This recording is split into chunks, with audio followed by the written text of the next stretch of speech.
Greetings, students, and welcome to another fun-filled day here at Horror in the Halls.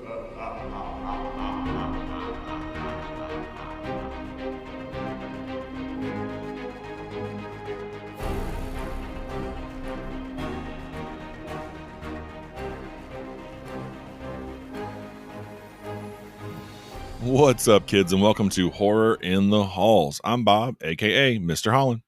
And I'm Jenny, aka Mrs. Hill. And we're just two high school teachers educating the masses on the spooky stuff we love. And in this July, we're going to summer camp. So gather around the campfire and die with us as we delve into 1981's The Burning. Dun, Dun, dun, dun, dun. Pretty solid movie. Yeah.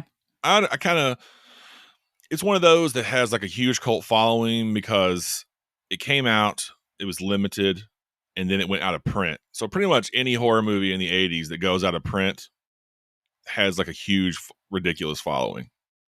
Okay. Well, yeah, it makes sense. Yeah, it was because it didn't come back out till I think either 2005 or 2007. We got a re-release, an uncut release on DVD. So it was one of those movies that was out, has a crazy cast in it, which I'll get to in a second. Yeah, it does. And then all of a sudden it was like, and we're gone. But that's a lot of movies, unfortunately, from the 80s. There's a ton of good like horror movies or things like that that we grew up on that went out of print and sadly are just gone forever.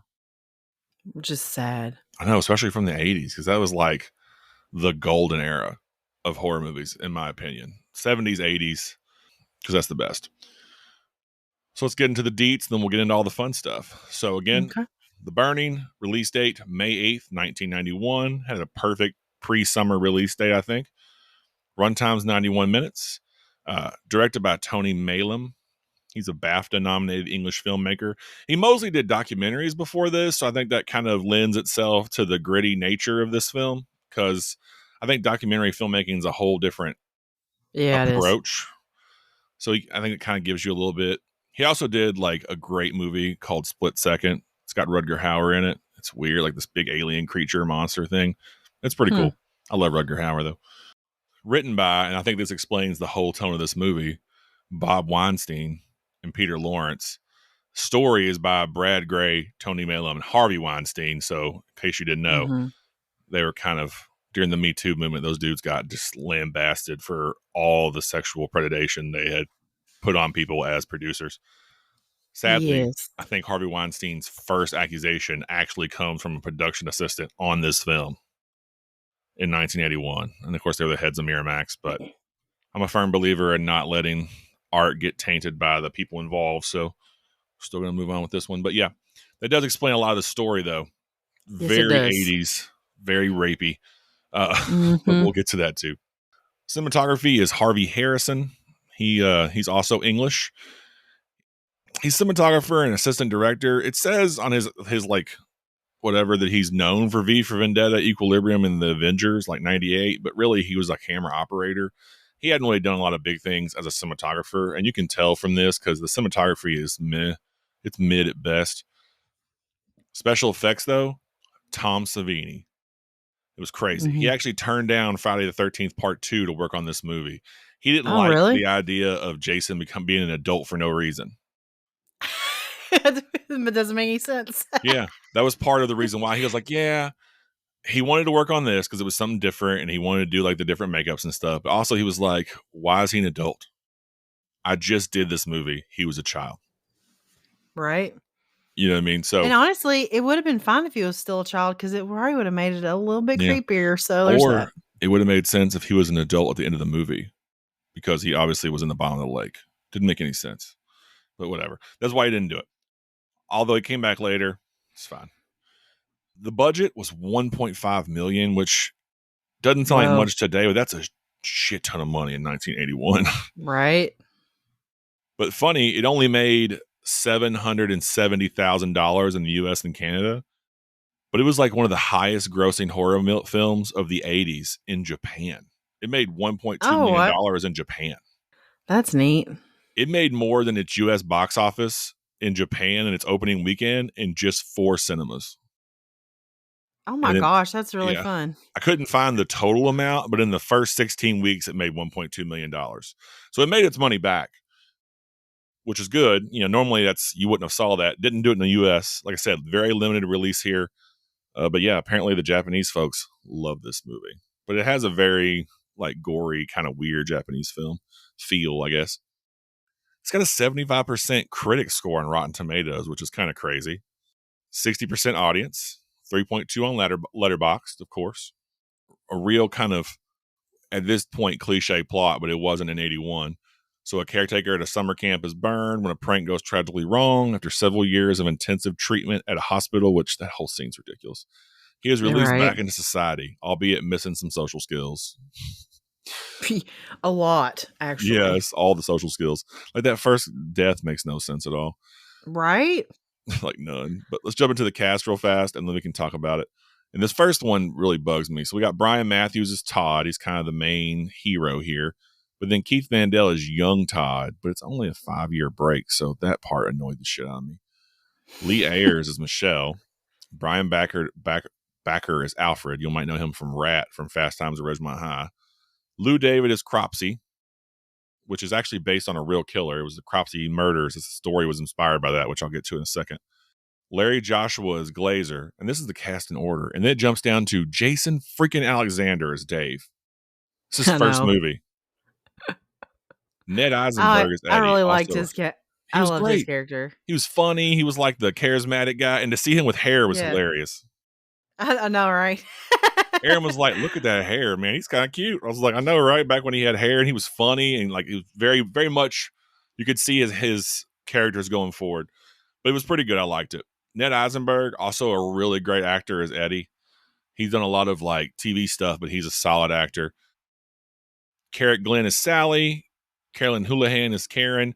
Fisher freaking Stevens is Woodstock. You may know him from Short Circuit, like Johnny Five is Alive, which is a little bit racist because he's not Indian at all, but great. I love him from Hackers. He's the plague of Hackers. What's funny is I didn't know who he was. I was watching it and I'm like, wait a second. Is that the guy from Short Circuit? I was real excited about that. I don't know why. Oh, dude, I love him. I saw, hold up. I was looking through the cast and Aaron was like, well, I'm like, Fisher Stevens is in this movie. And she was like, why are you so excited? I was like, I love that dude. Because Hackers is one of my favorite movies. Like when I was a kid, I loved Hackers, man. And he's like, we are samurai, keyboard cowboys. It's just ridiculous. But he's the plague and he's real funny. And then he puts on old man makeup and tries to escape. It's just great. But this was his first actual movie. He did some TV stuff before this, but this was it. And then he started doing Short Circuit. And then he kind of got sort of a little bit over in the 80s, 90s. And then he died. He was in Super Mario Brothers, which is terrible. Hackers in 95, which is like my heyday for me. And then nothing really crazy since then. But I love that dude. Sorry, I'm off my tangent for a minute, but he's great. And then we got Shelley Bruce as Tiger, which she was weird and ridiculous. Sarah Choduff as Barbara. Bonnie Dorosky as Marnie. Holly freaking Hunter as Sophie. This was her first movie. She was waiting tables and just was happy to have a paycheck to cover her rent that month. But yeah, she's in it for a few minutes. She's one of the characters you see just sitting around when they're on their canoe trip. And you will miss it.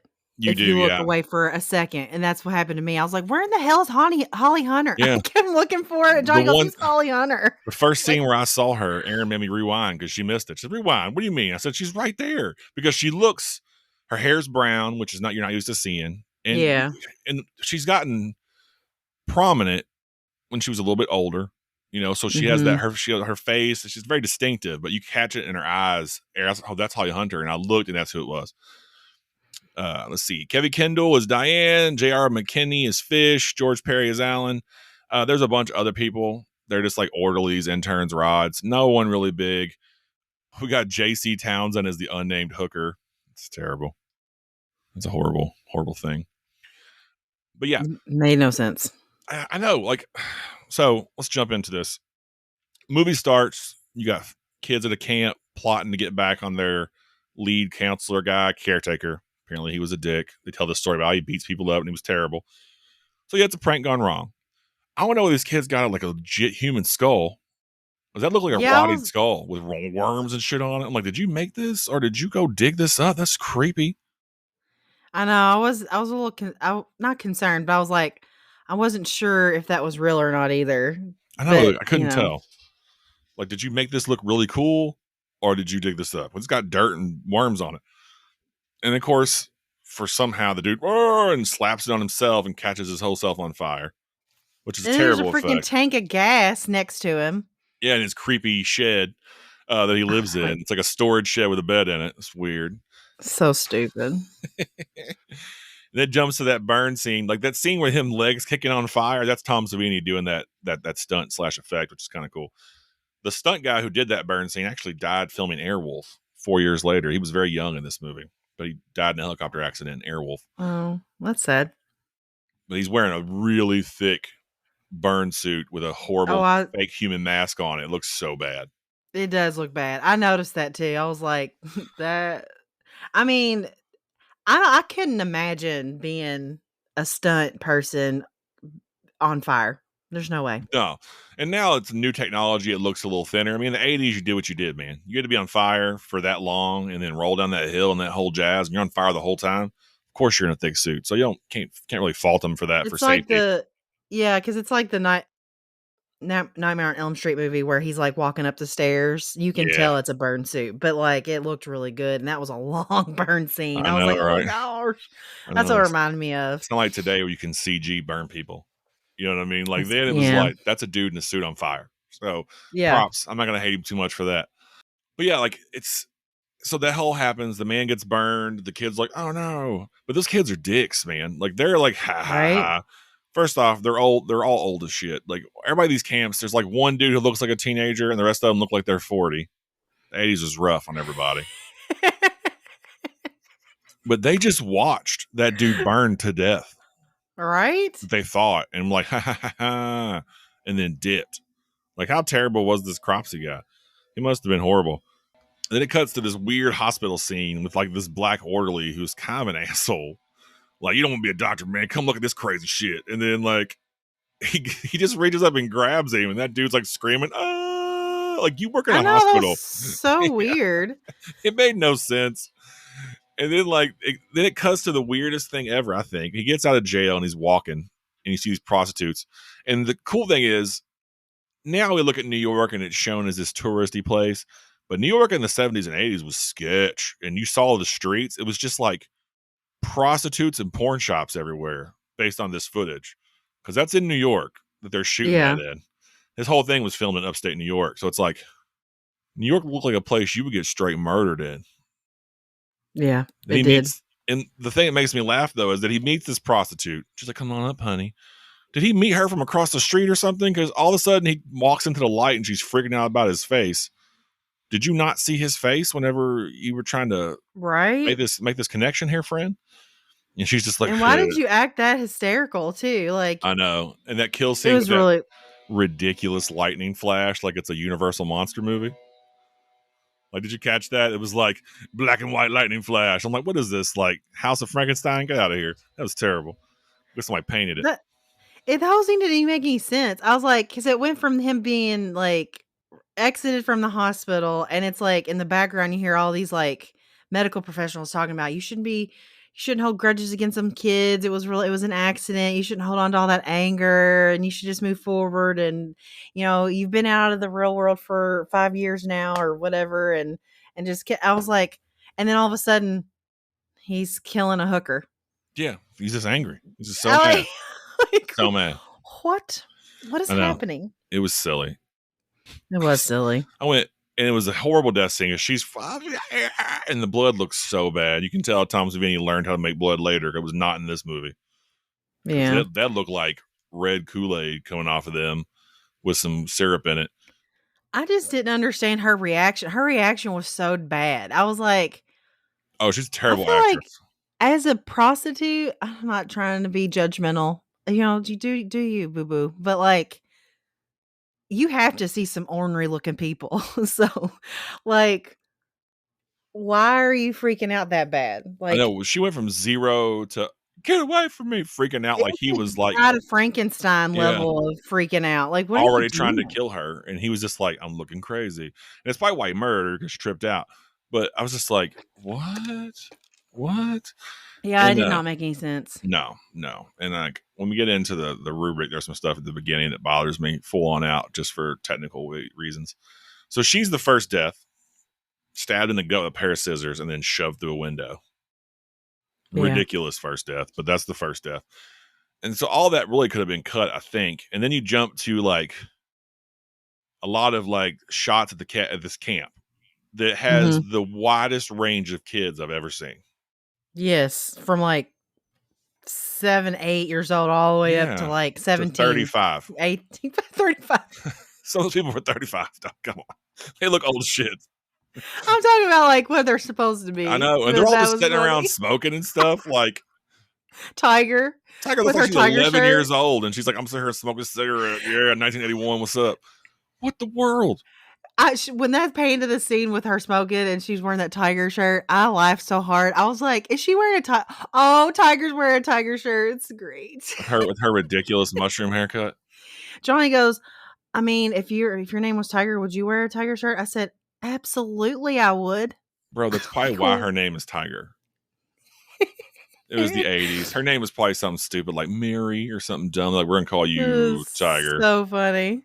I love it. That just made me laugh. I'm still reeling over that. It's good. I just like that they're all smoking. Like, yeah. I'm like, what the world is going on here? The 80s were wild. That's what my note says. The 80s were wild as fuck. Like, because they were, man. Everything in the 80s was crazy. Oh, my God. It's like kids all smoking. 80s were wild. What's the age range here? Are they like 75? Because some of these kids look old as crap, man. Jason Alexander was 22 when he made this movie. But some of the other kids look like they're 47. They really do. Like the one kid, what was his name? What was that? Glazer looks old as crap. Dude, Glazer. What kind of name is Glazer anyway? I harped on that for like 10 minutes while the movie was going. I'm like, Glazer, really? Like, yeah, it's his last name. He thinks he's real cool. Hey, yeah. What's up in Glazer? You're a goon, number one. They're talking about how like I was laughing and they're always like, all those muscles, and he's like a bully. I'm like, I'd beat the shit out of him in that movie. Like, you better get away from me if I slap you. Right. I mean, Alfred was a little bit of a weirdo and Peeping Tom. For sure. Which I did not like. But I was also like, why are you hating on him so hard? Well, because he was trying to peep on his girlfriend. Well, that like real talk. If some he dude was bothering him beforehand. I was trying to scare her. You were trying to see some weird titties. Don't lie, you strange one. But I would probably be up a dude if I was a teenager and he was trying to look at my girlfriend in the shower at a camp. Well, hell yeah, I would beat him up if he looked at me in the shower. Yeah. Oh my God, he scared me. Why don't you just throw hands? He's a nerd. I wouldn't be screaming. I would have clawed his face all up. Get out of here. Yeah, he was a terrible creep. He was a bad creep. All the dudes in this movie, except for like, they're all kind of creepy and rapey. Except for like Dave and Woody. Woody was kind of rapey too. They talk about jacking off all the time. Not rapey, but he was just kind of weird. He was just weird. He was very teenager, but in a weird way. But he wasn't rapey. Well, he was talking about girls. I feel like he was in stuff. All boys talk about, well, boys that like girls. I know. I'm talking about this. Well, all boys really. They like dude butts, but. Well, I know, but I'm talking. You were saying girl butts. No, that's what the conversations what I meant. Like, but yeah, the older ones were a little worse, but he was still part of them. He was funny with his like pellet gun that he gets just to carry around on his hip. No one cares anything about. Dude, that was so funny. Oh my gosh, Glazer deserved that so hard. He really did. He can't swim. Then the girl shoved him in the water, which was pretty funny.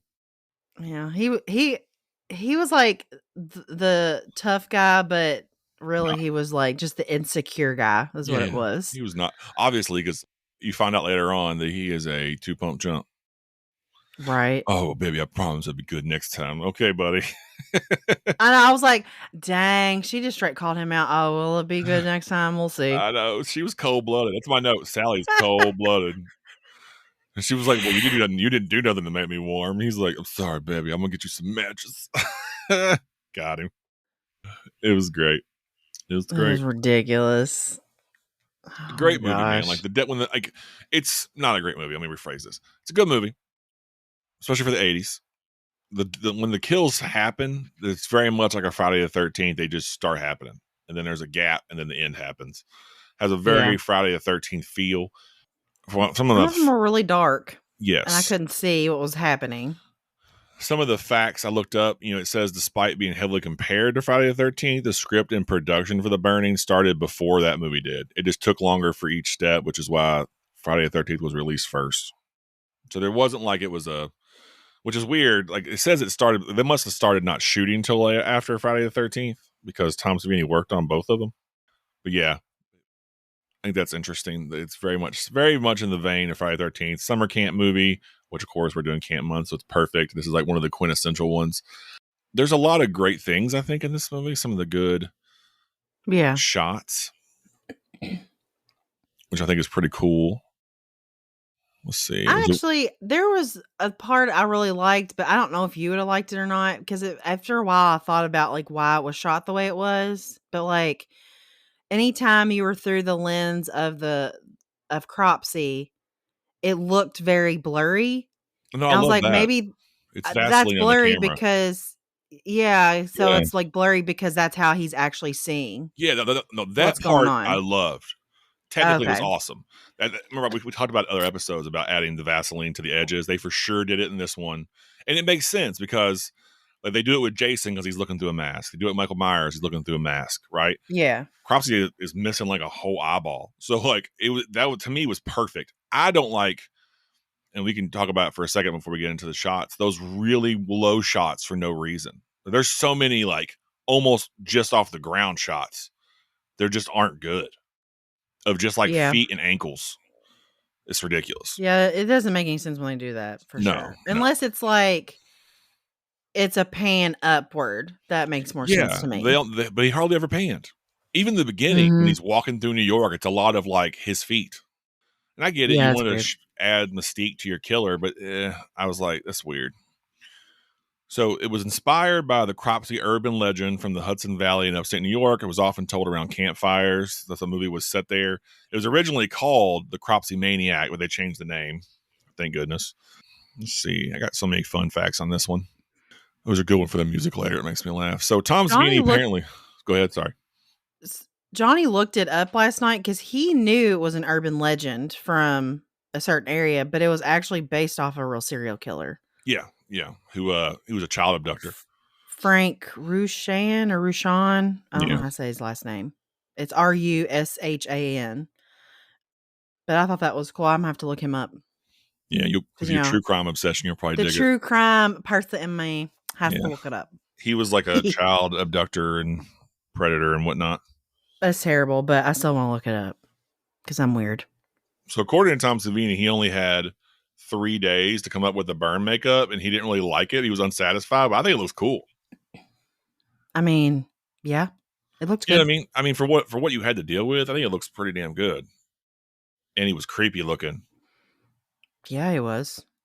I mean, not to the Bride of Frankenstein screaming level, but yeah, it was creepy looking. That first one was crap. After that looked pretty good. I do think there were some things shot wise, some fun facts we can get into in a minute.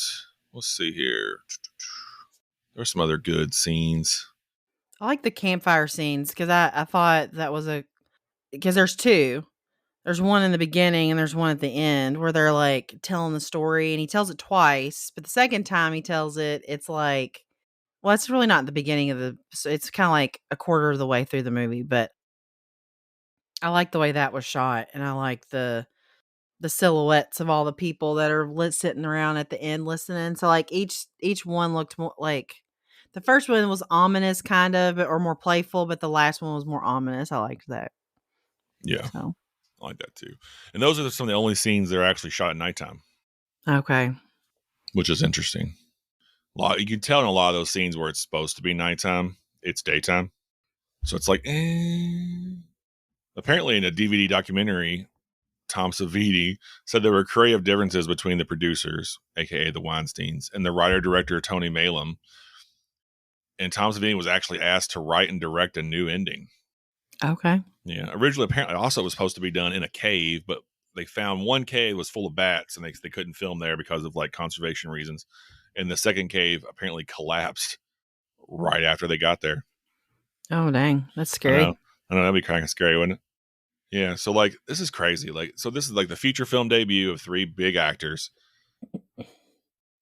Jason Alexander hardly ever comes back to horror after this. And this is apparently Holly Hunter's only ever appearance in a horror movie. She's in a thriller about killers called Copycat. And Okay, she got a yeah. thanks credit in Lost Souls. That's the only horror credits ever, which is crazy for her.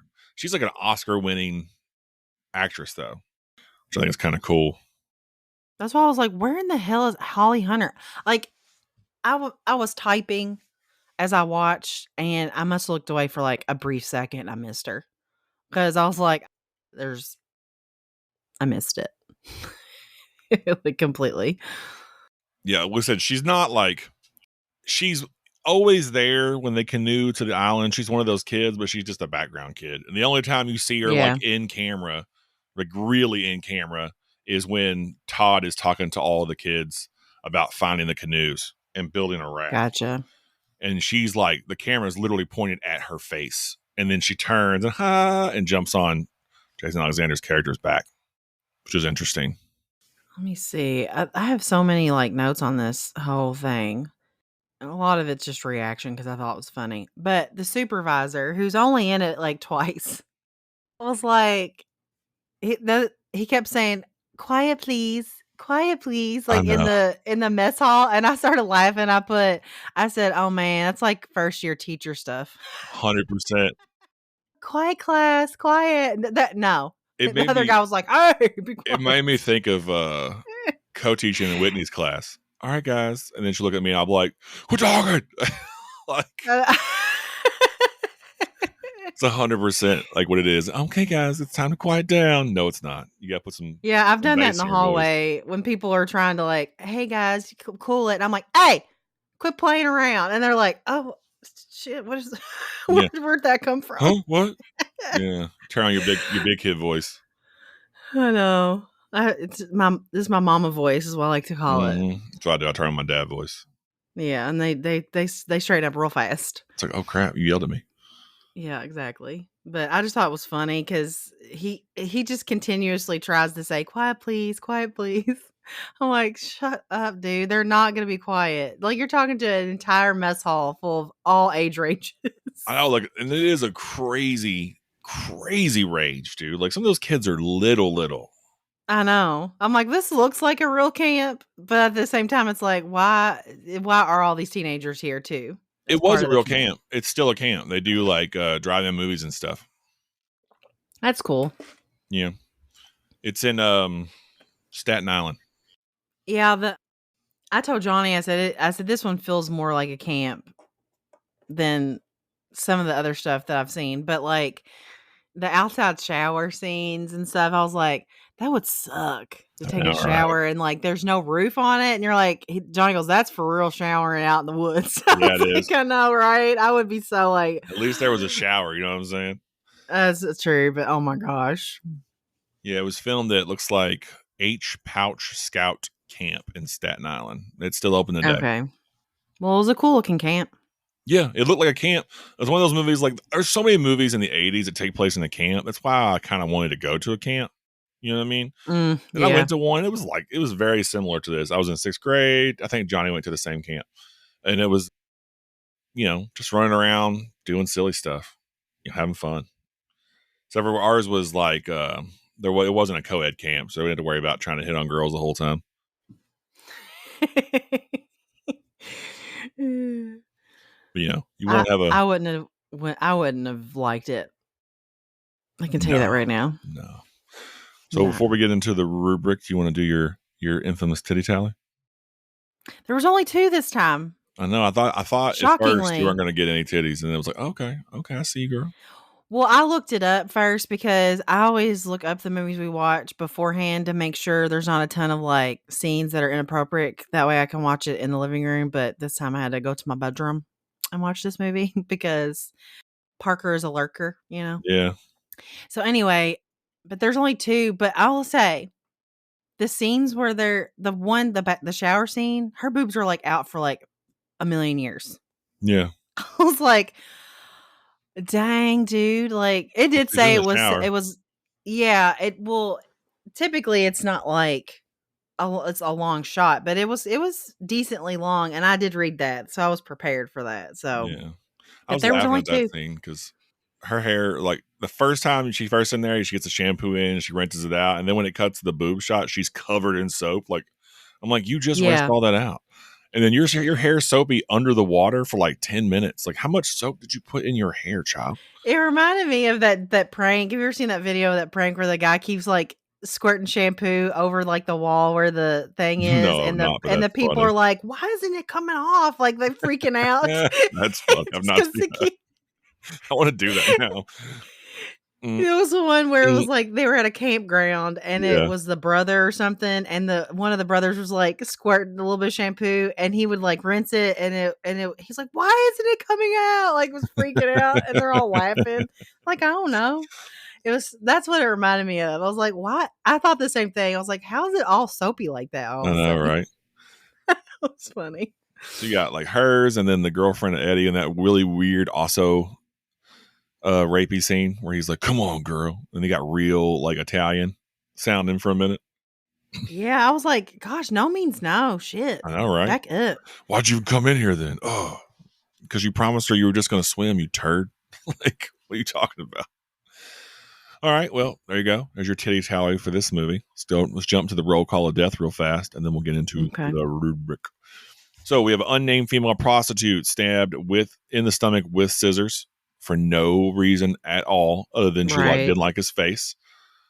And then we jump straight to camp. So the first death is the girl Karen, the second pair of boobs we see in this movie. She gets gets her throat cut open by these garden shears in a real brutal way. Right. Weird shot.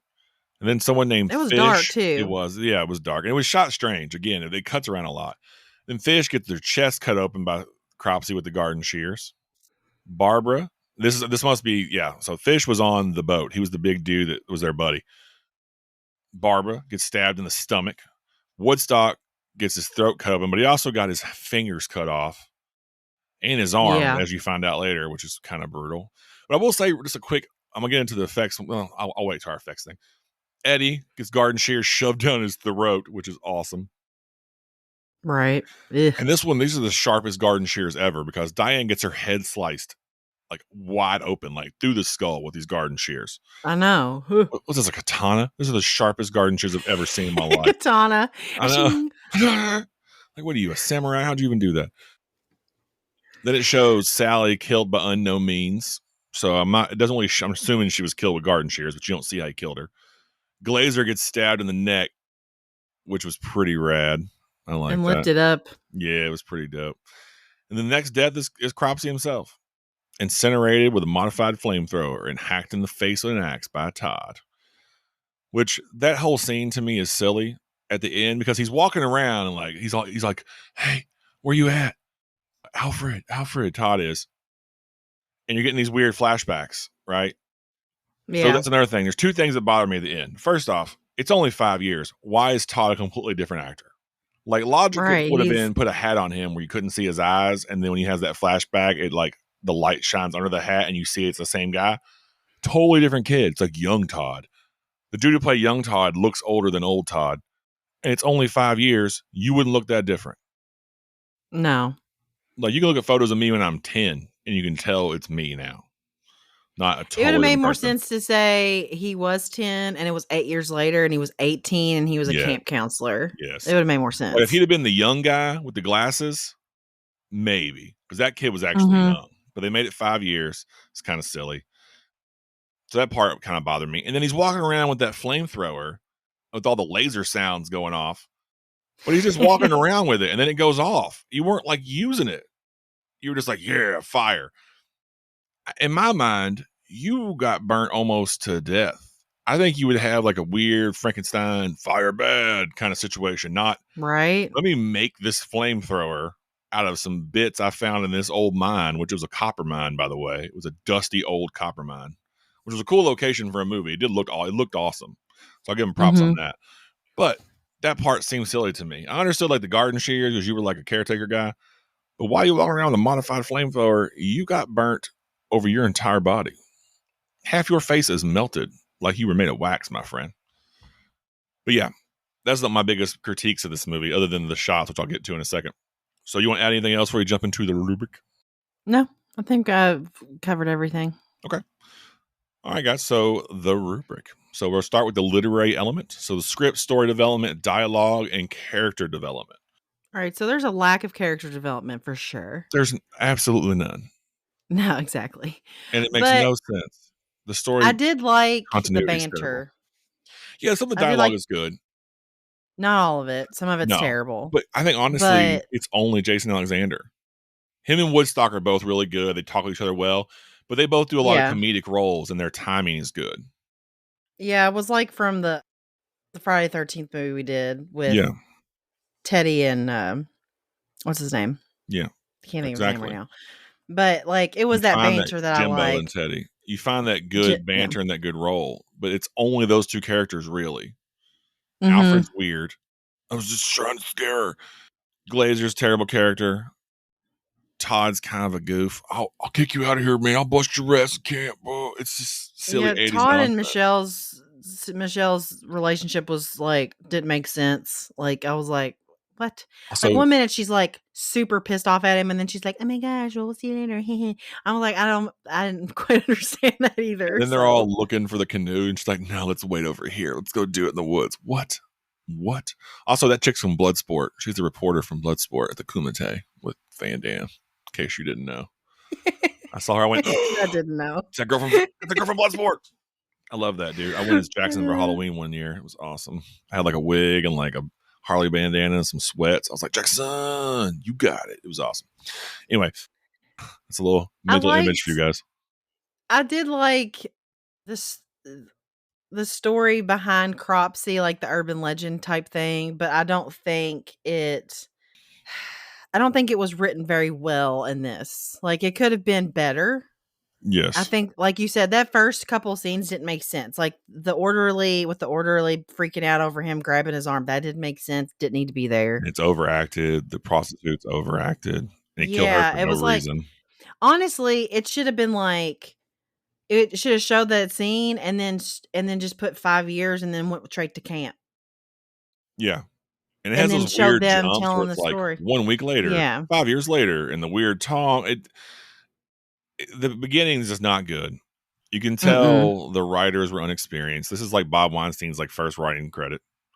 It's the first movie they ever Okay. produced It makes with their sense. mom. Obviously, you can tell. The director was not really doing features at the time. He did documentaries. It's different. It's a different world. Mhm. Most of your actors are brand new. You can tell all this stuff is very much new. I'd say the most experienced person on this movie was probably Tom Savini. Right. Because your producers, it's their first movie. This is what launched. I mean, Miramax had been around since like 79, but this like launched Miramax. It was one of their first things they did together, right? The director, again, he'd done a couple little things, mostly documentaries. So you don't have a lot of experience. And there's a couple of notes I saw when I was doing research about how that really played into the budget, and that's why it took them longer than Friday the 13th. Even though they started before, they just were inexperienced. They didn't know how to do a lot of things. They ran out of money in different times. Gotcha. So, I mean, this is Well, it shows. low for me. Yeah, this is low for me. Like, you have two characters that do okay. I'm thinking like a 7. And that's me being real nice because I like Jason Alexander and Woody's characters in this. They're both really No, good. it's fine. I don't think the writing was well done. Oh, no. The script is terrible. There's no story development. I do like Cropsy's character, though. Like, I'd like to know more. You get that little bit of backstory about how mean and terrible he was to those kids. And it's a prank gone wrong. I mean, those kids are fucking ruthless. Right. And there's some And stuff kids that can makes be no ruthless sense with sometimes, him. man. Oh, 100%. Yeah, I've seen kids be mean as hell to each other. So that part I didn't like. I didn't hate. I think the character looks cool. His reasoning for killing campers is kind of cool. It's better than like the weird Jason's. Like Jason's mom had a good reason. Jason doesn't really. He's just like a Michael Myers type. I kill for no reason at camp. So this one made sense to me. So that's why I think a 7 and not like a 4. Yeah, the only thing that I thought was weird of him was the prostitute at the beginning. Like, why did you kill her? Yeah, I think he was just like, I'm mad. I want to kill somebody. I don't know. It made no sense. It didn't make sense. Yeah. In that ridiculous Universal Monsters lightning flash. It's just, I don't even know why it's there. It looks like stock footage. It's ridiculous. All right. The effects design element. So visual effects elements that connect to the narrative, set design, overall character design gore and practical versus digital effects. So again, it's 81. There are no digital effects. The blood looked bad, but I do like the kills in this movie. And there's one thing. I mean, Tom Savini said he was unsatisfied with the makeup. I think Cropsey looks cool. It's good. It's an original looking idea. It's not just a dude in a mask. Yeah. Like a lot of the slashers at the time. It's definitely not on caliber of Freddy Krueger for Burns. Of course, Freddy was amazing. He's like one of the best burn makeups ever. But it looks cool. He's scary. You know what I mean? It looks really good. One thing I thought was really cool was the dead body of Woodstock. That looked just like him. Like the Yeah, one it that did. floats up. That's really good. Right? His face, that was a good, like, fake body. Yeah. A lot of times you can It tell did. they're cheesy. I thought maybe that was him. I was like, is that him just like in a weird, I'm dead? But no, that was like fake. It floated up. Looked really good. It did look really good. Yeah, the finger cuts look good. Some of the stabs looked, kind of bad, but really, again, just like in Friday the 13th, you're stabbing through like a bladder or some kind of extra add-on piece. You're not really stabbing a person. So obviously you do what you can. But I thought overall it looked pretty good effects-wise. I thought the effects looked good. The sets look great. It is a camp, so that's fine. Looks like a camp.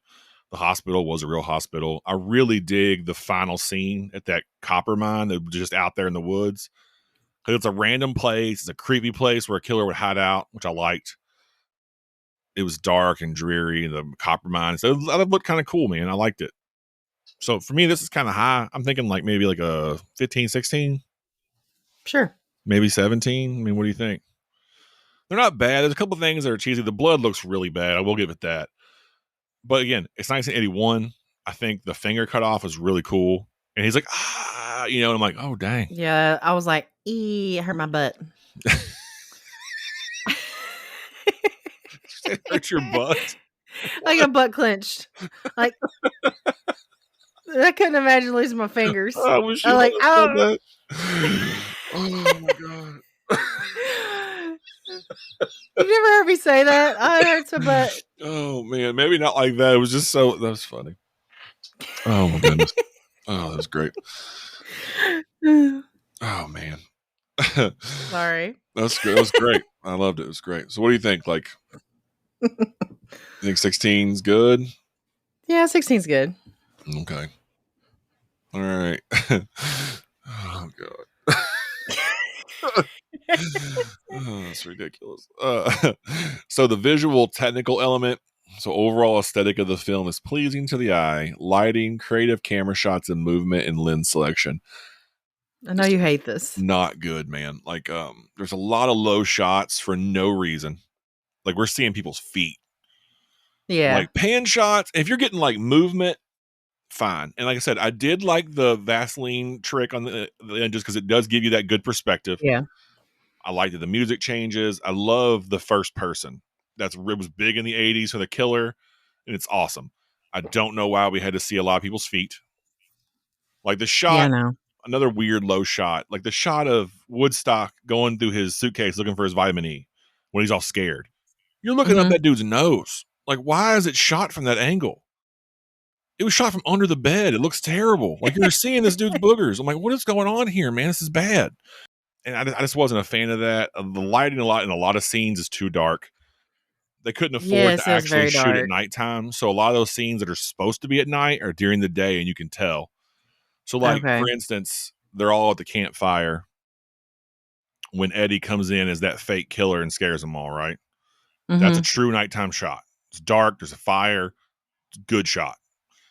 But then it cuts to Eddie and girl walking through the woods. That's in the middle of the day. They put a filter over the lens to make it look darker. Obviously brighter. It looks like it's like the next morning, right? But it's not. Gotcha. Of course, it's a budgetary thing, but it doesn't look good, right? I think that it takes you out of the movie when you're like, what? Why is it all of a sudden like way brighter? Because it was the middle of the freaking day. So I don't think it has any real creative camera shots. I do like the first person, so I'm not going to like totally rip it. It's really dark in a lot of scenes when it could be a little bit lighter. But again, that goes back to inexperienced workers on the film, man. Like the director didn't know, hey, dude, why is this so dark? And you lose a lot. Because apparently there were a lot more shots of the killer, but they wanted to add his mystique. which is fine. You just did it in a weird way. I don't like seeing the man's shins. That's not Mystique. This looks weird. Yeah, because even Maybe his outline would have been better. yeah, like The Shape or something, right? Go a little Michael Myers, dude. It's like, I mean, all these movies are ripping off Halloween anyway, so just go full bore. And I thought they were going to when you see him stand up with his hat on. You have that cool shape, that really awesome silhouette. He's kind of a big Yeah. dude. He's wearing the fedora, and this is pre like Nightmare on Elm Street, so like you really could have made something of this. Instead, you showed me some fucking black shoes and shins from Yeah, hospital that didn't on. make much sense. Like he stands up, and he's in that chair, and the camera's showing him in the chair, and then it pans like the dude is like the dude's belly crawling with a camera. It looks terrible. I hate it. I do like the first person shot, so again, I'm not going to kill it. Again, I think just like literary, this is probably like a 6 or 7. Okay. You know what I mean? Like it's Yeah, the there was aesthetic's only not a couple bad. of things I liked. I liked the campfire stuff, and I liked the first person with the like seeing through his eyes. But Yeah, other than that, I don't think they were very creative and with those are the only anything thing else. that I think it saves it really for me because Yeah. that is cool. That Vaseline trick is an old school trick. It's great. They use it a lot of times. It makes the most sense, I think, in this one because of how messed up his face is. That probably would be like how he sees things, which I Yeah. liked. And that will also lend itself to the sound element because I also like that he had his own kind of creepy music and it switched Yeah. every time you got his perspective, which I kind of liked. So let's jump Mhm. into that. So the sound element. The sound represents the overall tone of the film. The soundtrack, as well as the score, keeps the audience engaged with a setting, characters, location, narrative of the piece. I think this one was really good. Yeah, it was solid. It was done by, let's see, what's his name? Rick Wakeman. And it's funny. He was actually offered a percentage of whatever profits the film made, but decided to opt for a fee instead as he felt the film had no chance of being successful. Which That sucks. he was kind of right in America, but he missed out on a ton of money because of the Japanese takes. He would Yeah. have got all the money from whatever percentage they made in Japanese. So he would have made Mhm. a percentage of $1.5+ million, which I bet he was so sick I after bet, that. right? But he did a good job, I think. I liked Cropsy's I think he theme. did too. It was very much Friday the 13th ish with that, like, look at my music, or like a very much Michael Myers. But again, every slasher that has a big solitary killer, they're copying Halloween. I don't care what they say. You have a dude with a blade weapon trying to kill people. I mean, that's it. Yeah. I mean, Jason is just a camp version of Michael Myers. So I thought that was cool. I liked the music for him. I thought the soundtrack made sense at all the shots. You had kind of cheery music. You had some dark music. The sounds are actually really good in this one. I thought some of the killing sounds sound cool. The New York street sounds were good. I mean, it's pretty solid overall, I think. I like the fact that the score almost sounded like a heartbeat. Yeah. It had some. So that's what I kept going back to. So like when Cropsy would come up, it was like when he would get closer, it would speed up. So like it's like a heartbeat that, was hectic. I liked that. Yeah. And there was this high pitched sound. I don't know what would have made that sound, but it was really cool how it did that. And then the banjo music, the upbeat music while they were like on the canoes and they were like splashing and like having fun. Like I thought that was fun. Oh, it was Yeah. a good add on.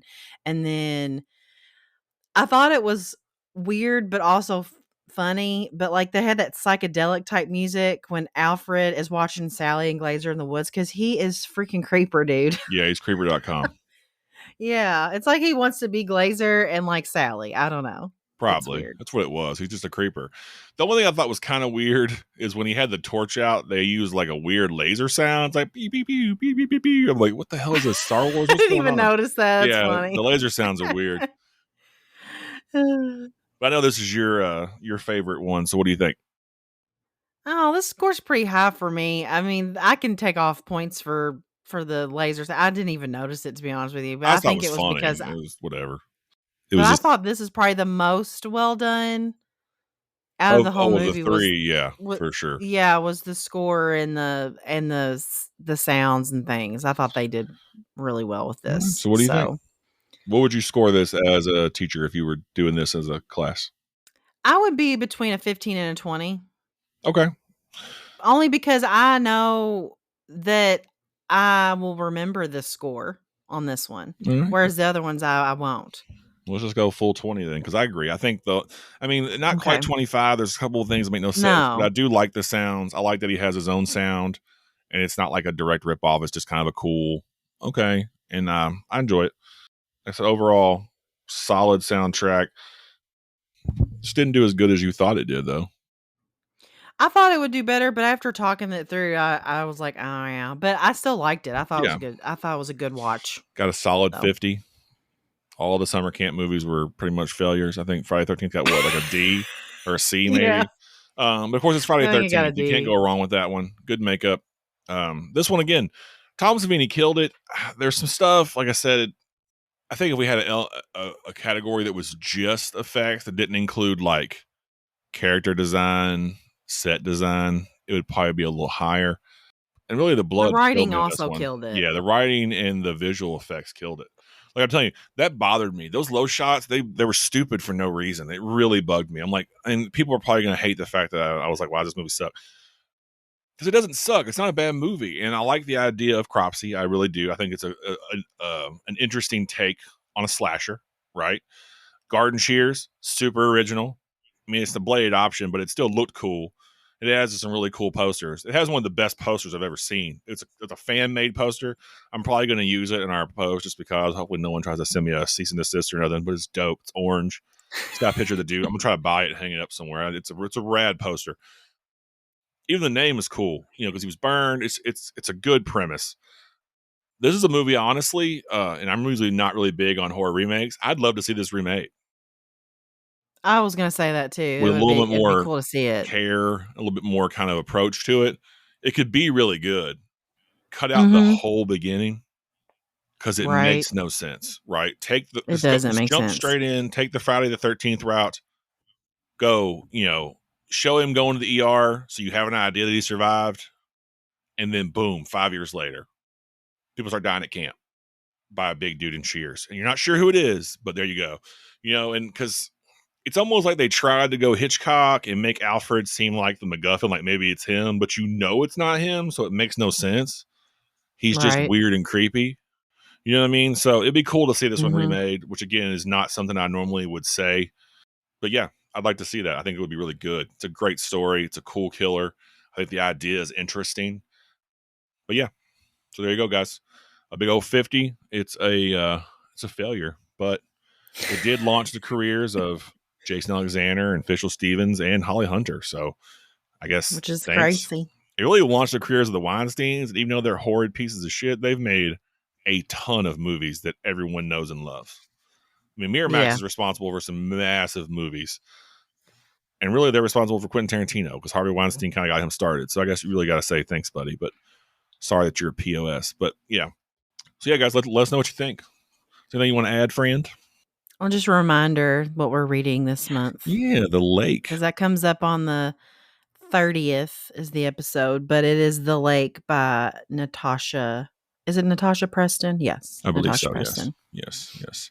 I need to finish it. Oh, also, next Sunday, we're doing a Q&A episode, so definitely tune in. It'll be a lot of fun.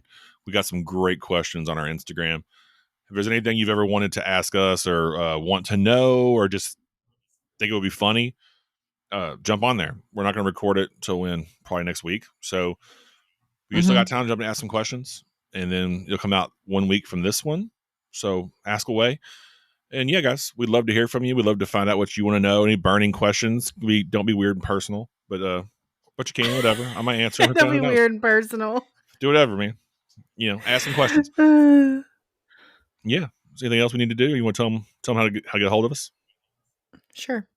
You can follow us on Facebook and Instagram at Horror in the Halls. You can also follow Jenny_Dreadfuls on Instagram. You can email us at horrorinthehalls@gmail.com. We would love to hear from you. Yeah, guys, reach out. We're on every social media now, I'm pretty sure. We're on YouTube, wherever you find your podcast, essentially at this point. I've got us everywhere. We're even on Threads now. So jump on, hit us up. We're not on Twitter. So that's the one we're not on because I just don't have time for that. And I don't care. But we are technically on Threads because it's a connected. Terrible at social media. I know. I do all Bob of it. knows. Yay. So much fun. I know. I'm sorry. I suck. No, it's fine. It's easy. I make one post and then post it everywhere. It's fine. And try to interact with people, but it's fun. Mostly busy on Instagram. It's the one I'm most active on because it's just the simplest. But yeah, guys, we do have a Patreon. You want to hit us up? We're going to do a special for the whole month of August. I'll post about that on our Instagram and other social platforms. We'll keep an eye out for that involving our Patreon. And yeah, I think with that, that's going to be the bell. We're going to get out of here. Bye.